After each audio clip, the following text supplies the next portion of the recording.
1.5 साल पहले ये बात की गई थी कि रेस्टोरेंट खोलने वाले हैं और फ़नी रेस्टोरेंट खोलेगा और वही उसका बिज़नेस होगा और वही जरिया है उसका मुंबई में रुकने का। यानी मुंबई में क्यों करके वो सेटल होना चाह रहा है, तो वो एक रेस्टोरेंट का नाम दिया गया था। और अब 1 महीना हो गया है रेस्टोरेंट के बारे में बात करते हुए, व्लॉग्स बनाते हुए इनको, और अब रेस्टोरेंट की ओपनिंग हो गई। उसके बाद में फिर उसकी अर्निंग की भी बात आ गई, फर्स्ट अर्निंग की भी बात आ गई है। अभी तक जितने रिव्यूज़ आए हैं उस रेस्टोरेंट्स के लिए, और जो कुछ पैरामीटर होते हैं कि रेस्टोरेंट कोई कितना सक्सेसफुल हो सकता है या नहीं हो सकता, या सक्सेसफुल रेस्टोरेंट होने के लिए क्या क्या चीज़ें होनी चाहिए, उसके आधार पर हम देखते हैं कि भाई ये रेस्टोरेंट जो है ये कितना चला पाएंगे और कितना इनके लिए फेवरेबल रहेगा, या फिर ये कहिए कि आज की फीडबैक के अकॉर्डिंग क्या गैप्स हैं इस रेस्टोरेंट में। पहले ये बता दूं कि ये जो फीडबैक है, जो लोकल लोग हैं, जिन लोगों ने इस रेस्टोरेंट को अप्रोच किया है, उनके कमेंट्स और अवेलेबल पैरामीटर्स के अकॉर्डिंग, यानी वहाँ पर जो फैसिलिटीज़ अवेलेबल है उसके अकॉर्डिंग हम ये आपको पॉडकास्ट दे रहे हैं। सबसे पहले जो बात करते हैं कि जो ये कह रहा है कि फ़नी ये कहता है कि हमने अपनी जीवन की सारी गाड़ी कमाई यहाँ पर लगा दी है, और देखा जाए तो दोनों के चेहरे पे पूरी तरह से हवाइयाँ उड़ी पड़ी हैं जब से रेस्टोरेंट खुला है। पूरी तरह से खुलकर ये व्लॉगिंग नहीं कर पा रही है, और ना ही फ़नी उस पर पार्ट ले पा रहा है, और ना ही वो चेहरा उतना खुश दिखाई देता है, ना उसमें अंदर वो कॉन्फिडेंस दिखाई देता है। सिर्फ आप बार बार ये कहते हैं अल्हम्दुलिल्लाह बहुत अच्छा चल रहा है, बहुत अच्छा चल रहा है, बहुत अच्छा रिस्पॉन्स आ रहा है। असलियत चीज़ें आज हम आपके सामने लेकर आते हैं। सबसे पहले तो बात करते हैं उस लोकेशन की, जहाँ पर इन लोगों ने ये रेस्टोरेंट जो बनाया है। ये मीरा रोड पर है। इंस्टा पे ऑलरेडी पेज बना हुआ, तो ये अब किसी के लिए जानने के लिए कोई प्रॉब्लम वाली बात है ही नहीं कि भाई वो कहाँ पर है। तो ये मीरा रोड पर है। मीरा रोड पे ये इन्होंने क्या किया है, बेसिकली 3 शॉप्स ली हैं, जिसको कंबाइन करके इन्होंने जो है अपना रेस्टोरेंट वहाँ बनाया है। आप ये मान सकते हैं कि ये बार बार जो ये कहता है कि भाई हमने सारी कमाई लगा दी है, तो उसमें मेन जो इनका इन्वेस्टमेंट है ना, वो यही है कि इन्होंने जो 3 शॉप्स वहाँ पर जो बाय की हैं, वो मेजर इन्वेस्टमेंट है। लोकेशन में ये भी आता है कि जहाँ पर भी आप रेस्टोरेंट जो खोल रहे हो, वहाँ पे ऑलरेडी कितने रेस्टोरेंट अवेलेबल हैं और वो किस टाइप के हैं, यानी वो किस रेंज को कवर करते हैं। उन्होंने अपना रेस्टोरेंट जो है ना, मेनली जो उसको प्रोनाउंस किया या कहिए कि जिसकी मार्केटिंग करी है, वो ये करके करी है कि वो एक वेजिटेरियन नहीं, नॉन वेजिटेरियन रेस्टोरेंट है, जिसमें मुगलई और इस तरह के खाने मिलेंगे। लोकेशन के अकॉर्डिंग वहाँ पर ऑलरेडी इस तरह के रेस्टोरेंट्स हैं, और उनमें से भी एक रेस्टोरेंट है कि जो कि बहुत ज़्यादा अच्छा चल रहा है, या ये कहिए कि उसका नाम काफ़ी है। यानी वो नाम कब होता है, नाम जब होता है कि जब आप अच्छी क्वालिटी ऑफ फूड प्रोवाइड करते हैं तब, तो वो अच्छा फूड ऑफ क्वालिटी दे रहा है। आप कह सकते हैं कि फर्स्ट कंपटीशन जो है ना, एक तरह से जो बैठता है वो उसी रेस्टोरेंट का बैठता है। या किसी का हम नाम नहीं ले रहे हैं, नाम ले सकते हैं, लेकिन वो क्या है कि फिर वो दूसरी तरह से चला जाता है कि उसकी एडवर्टाइजमेंट हम कर रहे हैं। सेकेंडली लोकेशन में ये भी दिखाई देता है कि भाई जो लोकेशन है वो थोड़ा अप्रोचेबल होना चाहिए, और वहाँ पार्किंग और इस सब की सुविधा होनी चाहिए। लेकिन यहाँ पर ये वाले नंबर इनके ऑलरेडी कम हो जाते हैं कि वहाँ पर पार्किंग की बहुत अच्छी सुविधा नहीं है। हाँ, ये जो लोकेलिटी है ये बहुत हाई फाई लोकेलिटी नहीं है, तो ये एक मीडियम टाइप की लोकेलिटी है। तो यहाँ पर इसलिए भी एक ध्यान में रखने वाली बात है, क्योंकि आप जिस लोकेलिटी को टारगेट कर रहे हैं वहाँ पर आप उसी हिसाब से उसका सेटअप सारा का सारा बनाते हैं। उसके हिसाब से देखा जाए तो कंपटीशन इनका टफ है, नंबर 1। नंबर 2, वहाँ पर पार्किंग की सुविधा नहीं है, तो ये एक डाउन हो जाता है पॉइंट। बात करते हैं 2 और इम्पॉर्टेंट पॉइंट पे जो कि रेस्टोरेंट के लिए बहुत ज़रूरी होते हैं। एक तो एम्बियंस ऑफ द रेस्टोरेंट, यानी कि जिस जगह आप खाना खाने जा रहे हैं वहाँ का एम्बियंस कैसा है, यानी कि वहाँ का माहौल कैसा है, हिंदी में कहें तो वहाँ पर जाने के बाद में आपको कैसी वाइब आती है। तो ये एक बहुत इंपॉर्टेंट पॉइंट होता है एम्बियंस। इस एम्बियंस में सारा कुछ मिलकर आता है।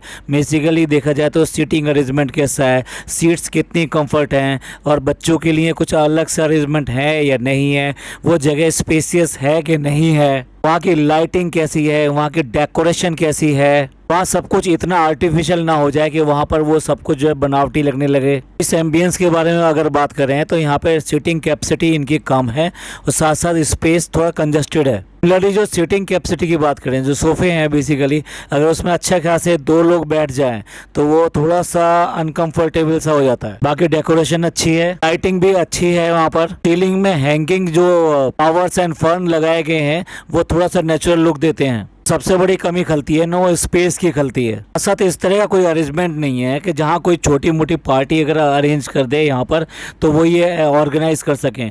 ये तो पॉसिबल ही नहीं है जितना स्पेस है उसको देखते हुए। दूसरे सबसे इम्पोर्टेंट पॉइंट यानी वो पॉइंट है फूड क्वालिटी। आप इसको टेस्ट भी कह सकते हैं। टेस्ट ही होता है जो दूर दूर से लोगों को खींच कर लेकर आता है। इसमें कोई ज़रूरी नहीं होता है कि आपका एम्बियंस कैसा मिला या फिर कितना लंबा है, चौड़ा है, कितना सीटिंग अरेंजमेंट है। कई बार आपने देखा होगा रोड साइड भी कुछ लोग होते हैं जो अपने टेस्ट के लिए इतने फेमस होते हैं कि वहाँ पर वो गाड़ी वाले भी आके रुकते हैं जो कि एम्बियंस में ही खाना पसंद करते हैं, या ये कहिए कि बहुत लग्जरी माहौल में खाना पसंद करते हैं।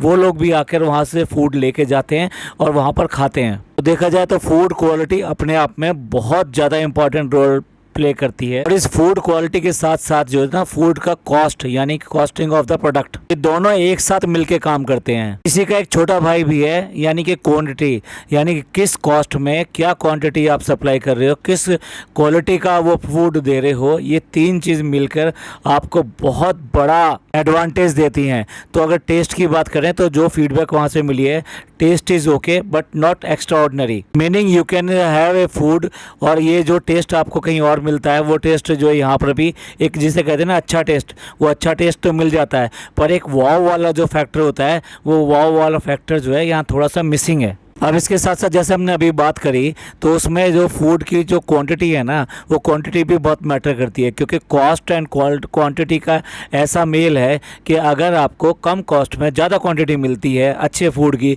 तो आप ये कहते हैं यहाँ बहुत अच्छा है, बहुत मज़ा है, ये तो बहुत सस्ता है और जो है बियरेबल भी है, आसानी से हम फैमिली के साथ में एंजॉय कर सकते हैं। बट अगर ऐसा हो जाए कि कॉस्ट ज़्यादा हो और उसके साथ साथ जो क्वान्टिटी कम मिले तो आप क्या करते हो, आप ये कहते हो कि नहीं भाई ये तो ठीक नहीं है, ये तो ठीक है वंस इन अ वाइल आ गए, अब अगली बार जो है कोई और ही देखेंगे या फिर अपने वाला जो है ना उसी में चलेंगे। सिमिलरली यहाँ पर थोड़ा सा इनके नंबर कम रहते हैं क्योंकि जो क्वांटिटी जिस कॉस्ट के ऊपर अवेलेबल है वो कॉस्ट थोड़ी सी उसके हिसाब से क्वांटिटी कम है। अब अगर कॉस्ट को कंपेयर करें तो देखिए यहाँ नॉर्थ में एक चेन अवेलेबल है नज़ीर के नाम से और करीम के नाम से। ये दोनों ही नाम जो हैं इतने ज़्यादा फेमस हैं कि पूरे नॉर्थ एरिया में इनकी फूड चेन है ये, जबकि ये दिल्ली से बिलोंग करते हैं और जामा मस्जिद के आसपास का एरिया है जिसमें कि ये दोनों के दोनों रेस्टोरेंट्स हैं। और ये ट्रेडिशनल जो मुगलई फूड होता है इसका मतलब आप ये समझ लीजिए कि ये इस फील्ड के बेताज बादशाह हैं।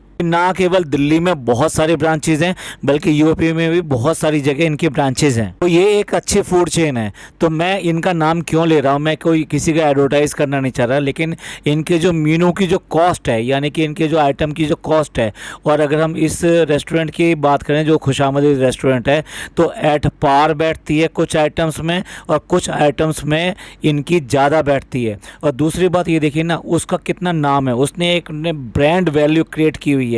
तो यहाँ पे ब्रांड वैल्यू भी अपने आप में बहुत ज़्यादा मायने रखती है। तो उसके लिहाज से देखा जाए तो क्वांटिटी कम है और कॉस्ट थोड़ा सा ओवर है। भाई जिन लोगों को अगर मेरी बात पे विश्वास ना हो रहा और जो चेक करना चाहें वो नेट पे आज की डेट में सब कुछ अवेलेबल है। आप नज़ीर का अगर मीनू कार्ड चाहेंगे तो नज़ीर का मीनू कार्ड मिल जाएगा, करीम का चाहेंगे तो करीम का मिल जाएगा और खुशामदीद का तो ऑलरेडी अवेलेबल है इंस्टा पर। बात चल रही है तो फिर थोड़ा सा डिस्कस ही कर लेते हैं।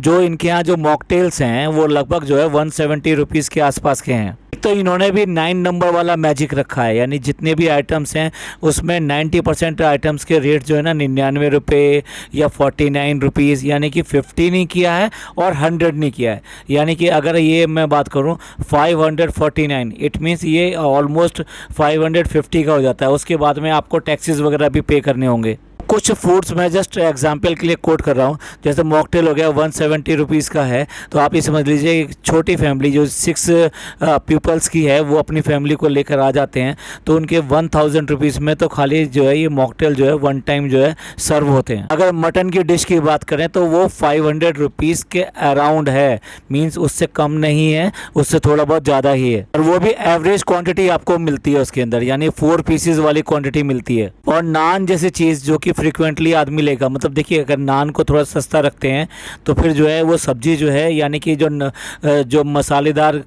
नॉन वेज है वो सारा आप एक बार और सर्विंग का चांस आपको मिल सकता है। तो इसलिए रोटी का रेट मेरे हिसाब से थोड़ा सा कम रखना चाहिए, जो कि बेसिकली इन्होंने नान जो सबसे ज़्यादा खाया जाता है उसका 70 रुपीज़ किया हुआ है। सिमिलरली बिरयानी भी इनकी जो है 350 रुपीज़ से शुरू होती है और क्वांटिटी अगेन उसकी जो है 1 प्लेट के आसपास है। And that is not a bigger plate. और अगर बात करें वेज की, हालांकि वेज के आइटम्स बहुत ज़्यादा नहीं है, लेकिन अगर वेज की बात करें तो वेज में भी जो कॉस्ट है वो 250 रुपीज़ की सब्जियां हैं, और न्यूडल जैसी चीज़ भी 350 रुपीज़ की आपको मिनिमम मिलती है।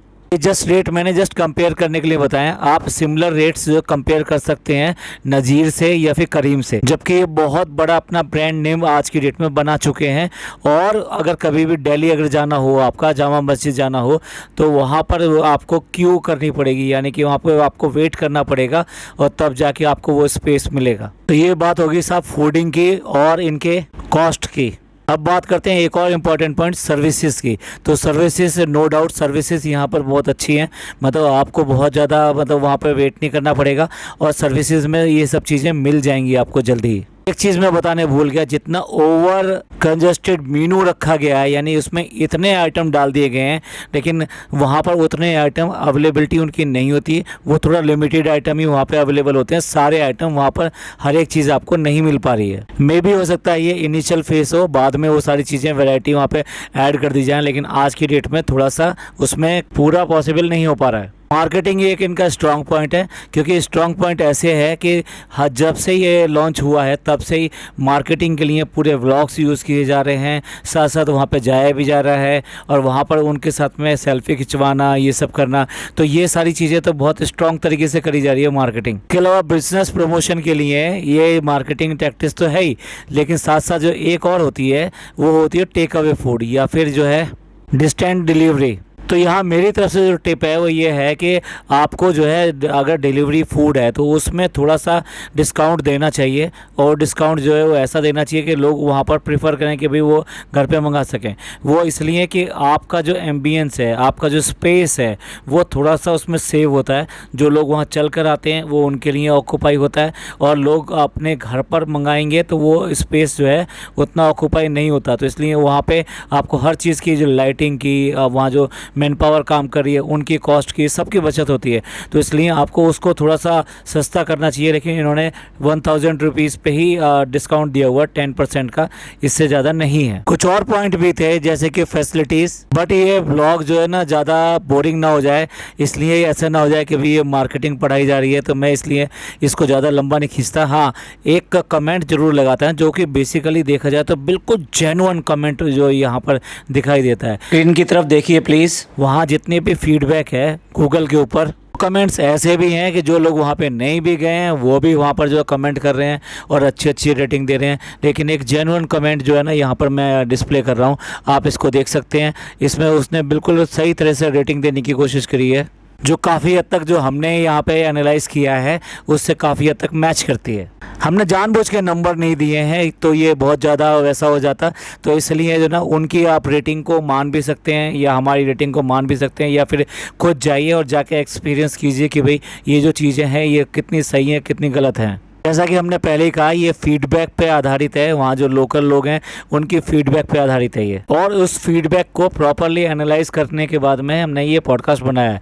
ये पॉडकास्ट आपको अच्छा लगा हो तो प्लीज़ लाइक कीजिए, सब्सक्राइब कीजिए, शेयर कीजिए। थैंक यू, धन्यवाद, शुक्रिया।